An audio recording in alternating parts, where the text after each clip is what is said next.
নমস্কার, নির্মলানন্দে সবাইকে সুস্বাগতম। গুরুদেব প্রভু শ্রীকৃষ্ণ রাধা মায়ের আশীর্বাদকে সারথি করে শ্রীমদ্ ভগবত গীতার প্রণাম মধ্য দিয়ে শুরু করছি আজকের গীতা পাঠ। শ্রীকৃষ্ণ হৃদয়ম গীতা সংসার মালনাশিনীম জ্ঞানম ভক্তিম মুক্তিদাত্রীম গীতা দেবীম নমস্তুতে। ওং নমো ভগবতে বাসুদেবায়। ওং নমো ভগবতে বাসুদেবায়। ওং নমো ভগবতে বাসুদেবায়। রাধে রাধে রাধে রাধে রাধে রাধে রাধে রাধে রাধে রাধে।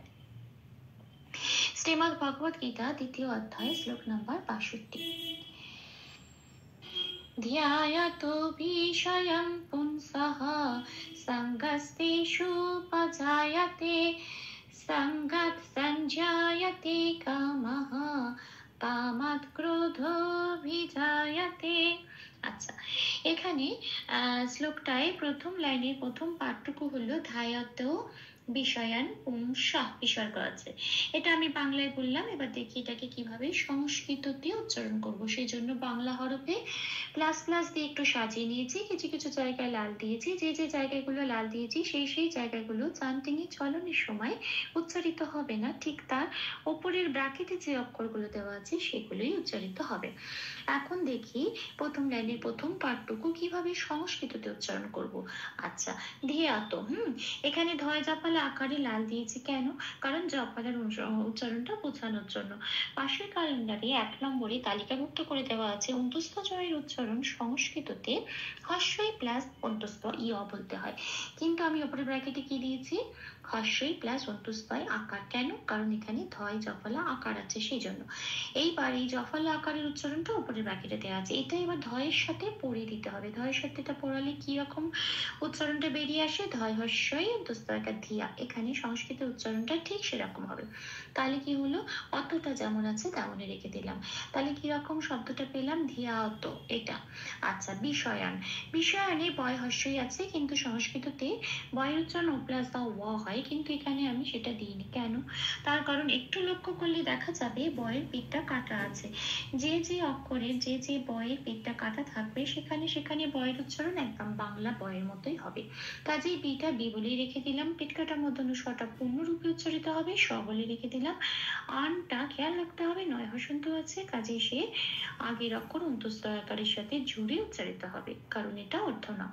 সেই জন্য এই শব্দটা কি পেলাম? বিষয়ান। আচ্ছা, আসি পুংসহে। পুংসহে অনুস্বর আছে। অনুস্বরটা কোথায় আছে? পয়ের সুপরে অনুস্বরটা শব্দের মাঝখানে আছে। আচ্ছা, শব্দের মাঝখানে অনুস্বর থাকলে ৫ নম্বরে তালিকাভুক্ত করে দেওয়া আছে, তাহলে সেটা নয় হসন্ত হিসেবে প্রতিস্থাপিত হয়ে যাবে। তাই অনুস্বরটা এখানে নয় হসন্ত হিসেবে প্রতিস্থাপিত হয়ে কি দাঁড়ালো? পুন। নয় হসন্ত মানে অর্থ না, আগের অক্ষর পয়সুর সাথে জুড়ে উচ্চারিত হবে, সেই জন্য পুন। আচ্ছা, এবার শয়ের পরে আছে বিসর্গ। এই বিসর্গটা কিন্তু আমার প্রথম লাইনের প্রথম পাঠের শেষ অক্ষর। শেষ অক্ষর হলে বিসর্গটা কি দিয়ে প্রতিস্থাপিত হয়? ৬ নম্বরে তালিকাভুক্ত করে দেওয়া আছে, বিসর্গটা হ দিয়ে পূর্ণ হ রূপে প্রতিস্থাপিত হবে। তাহলে শব্দটা কি পেলাম? পুন স হা, এটা। তাহলে প্রথম লাইনের প্রথম পাঠটা আমার কি হলো? ধ্যায়ত বিষয়ান পুংসঃ, এটা। আর সে পরের পাঠে, পরের পাঠটা হচ্ছে সঙ্গস্তেষু পূজায়াতে। হ্যাঁ, এটা আমার পরের পাঠ। এবার দেখি এটাকে কিভাবে সংস্কৃততে উচ্চারণ করব। সঙ্গ এটা একটা, ওয়াগ এটা একটা যুক্ত অক্ষর, সেই জন্য ওয়াই হসন্ত দিয়ে এটা বার করে নিলাম। যন্ত্রের স্বরের সাথে জুড়ে উচ্চারিত হলো সং, গটা পড়ে রইলো যেমন আছে তেমন। তারপরের অক্ষরটাও আবার যন্ত্রের সহায়তায় একার, এটাও যুক্ত অক্ষর। যন্ত্রের স্বরটা যেহেতু আগে আছে তাই যন্ত্রের স্বরটা বার করে আনলাম। কি দিয়ে বার করলাম? হসন্ত লাগিয়ে। যন্ত্রের স্বর হসন্ত লেগে গেল মানে অর্ধ স্বর, সেটা আগের অক্ষর এই গয়ের সাথে জুড়ে উচ্চারিত হলো গস। আর তেইটা যেমন আছে তেমন পড়ে রইল। পেট কাটা মধ্যনা স্বয় দীর্ঘটা যেমন আছে তেমন, বাকি শব্দগুলো কোথাও যুক্ত অক্ষর নেই এবং কোথাও হসন্তও নেই, কাজেই প্রত্যেকটা অক্ষর পূর্ণরূপে উচ্চারিত হবে, যেমন আছে তেমন পড়ে রইল। তাহলে আমি সেকেন্ড পার্টের কিরম উচ্চারণটা পেলাম, সাংগাস্তেষু প জায়তে, এটা আসি পরের লাইনে।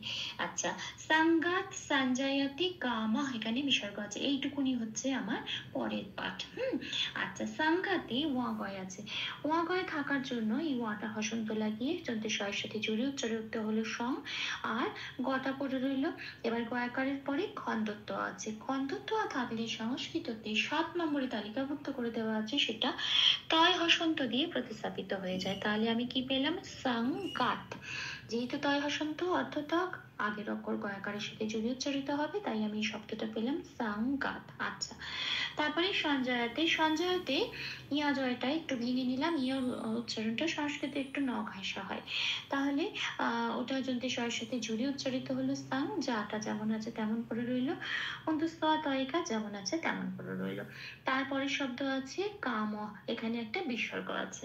আচ্ছা, যেহেতু এটা সেকেন্ড লাইনের প্রথম পার্টের শেষ অক্ষর, যেহেতু বিসর্গটা শেষ অক্ষর, সেই জন্য বিসর্গটা প্রতিস্থাপিত হবে কি দিয়ে, 6 নম্বরে তালিকাভুক্ত করে দেওয়া আছে, পূর্ণ হ দিয়ে প্রতিস্থাপিত হবে। তাহলে আমি শব্দটা কি পেলাম, বিসর্গটা হ দিয়ে প্রতিস্থাপিত করার পর কাম হ, ময় কোনো হসন্ত নেই, ম পূর্ণরূপে উচ্চারিত হলো। তাহলে সেকেন্ড লাইনে প্রথম পাঠে সংস্কৃত উচ্চারণটা কি রকম হলো, সাংগাত সঞ্জায়াতে কামাহা, এটা। আসি শেষ পাঠে, কামাত ক্রোধ ভিজায়াতে, এটা হচ্ছে আমার শেষ পাঠ, এটা আমি বাংলায় বললাম। এবার দেখি এটাকে কিভাবে সংস্কৃততে বলবো। কামাত খন্দত্ব আছে, কা যেমন আছে তেমন, মা যেমন আছে তেমন, খন্দত্বটা 7 নম্বরে তালিকাভুক্ত করে দেওয়া আছে, তাই হসন্ত দিয়ে প্রতিস্থাপিত হয়ে কি হবে, কামাত। আচ্ছা, ক্রোধ, হ্যাঁ এই ক্রোধ যেটা আছে সেটা যেমন আছে তেমন রেখে দিলাম। এখানে হয়ের মতো দেখতে একটা শব্দ দেখা যাচ্ছে, অক্ষর দেখা যাচ্ছে, সেটা কিন্তু হ নয়, কারণ একটু লক্ষ্য করলে দেখা যাবে এটা মাত্রা ছাড়া, মাত্রা ছাড়া এরকম দেখতে অক্ষরটাকে বলে অবগ্রহ। এর কাজ হচ্ছে আগের অক্ষরে যেটা আছে সেটাকে এক মাত্রা বাড়িয়ে দেওয়া, যেমন এখানে ধয়ে উকার আছে, এই উকারটাকে আমি এক মাত্রা বাড়িয়ে দিলাম উপরের ব্র্যাকেটে, ওই জন্য ও দিয়ে এই হটাকে প্রতিস্থাপিত করেছি, হটা হ নয় এটা অবগ্রহ, ওই জন্য লাল দিয়েছি, এটা উচ্চারণ হবে না, তার বদলে কি উচ্চারণ হবে, উপরের ব্র্যাকেটে ও দেওয়া আছে সেটা উচ্চারণ হবে। এবার ওটা কেন, কারণ যেহেতু ধয় ওকার আছে সেই জন্য ওই ওকারের ওটা একমাত্রা টেনে দিয়েছি। এর কাজই হচ্ছে আগের অক্ষরের ওই এগুলোকে একমাত্রা বাড়িয়ে দেওয়া বা একটু জোর দিয়ে বলা, যেমন আমরা বলি নমো স্তুতে, এই নমো বলে যে টানটা দিই ওটা অবগ্রহের কাজ। আচ্ছা, তাহলে আমি কিরম এটা হবে, ক্রোধ, এরম একটা বলে দেবো, ধো বলে যে একটু টেনে দেবো, ওখানে অবগ্রহটা ঢুকে যাবে। আচ্ছা, তারপরে ভি জায়াতে যেমন আছে তেমন, প্রত্যেকটার কোনো হসন্ত নেই, পূর্ণরূপে উচ্চারণ করতে হবে। আচ্ছা, তাহলে আমি এখানে শেষ পাঠটা কি পেলাম, কামাত ক্রোধ ভি জায়াতে। ভুল ত্রুটি ক্ষমা করে দেবেন, অনুশীলনের সুবিধার জন্য 3 বার করে চান্ট করে দেওয়ার চেষ্টা করলাম। ধ্যায়াতো বিষয়ান পুংসঃ সঙ্গস্তেষুপজায়তে, সঙ্গাৎ সঞ্জায়তে কামঃ, কামাৎ ক্রোধোऽভিজায়তে। ধ্যায়াতো বিষয়ান পুংসঃ সঙ্গস্তেষুপজায়তে, সঙ্গাৎ সঞ্জায়তে কামঃ, কামাৎ ক্রোধোऽভিজায়তে।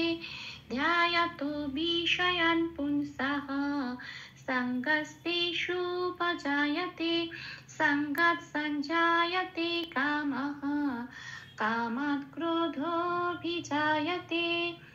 রাধে রাধে রাধে রাধে রাধে রাধে রাধে রাধে রাধে রাধে। তপ্ত কাঞ্চন গৌরাঙ্গীম রাধে বৃন্দাবনেশ্বরী, বিশ্বভানুসুতে দেবী তাম প্রণমামি হরে প্রিয়ে। প্রভু ও শ্রী রাধা মায়ের কৃপা দৃষ্টি আমাদের সবার উপর বর্ষিত হোক। ধন্যবাদ, আপনাদের উৎসাহই আমার অনুপ্রেরণা, আমার সকল ভুল ত্রুটির ক্ষমা প্রার্থনা প্রভু চরণে অর্পণ করলাম। ওম কৃষ্ণায় বাসুদেবায় হরয়ে পরমাত্মনে প্রণতক্লেশনাশায় গোবিন্দায় নমো নমঃ। ওম শ্রীকৃষ্ণার্পণমস্তু। জয় শ্রীকৃষ্ণ।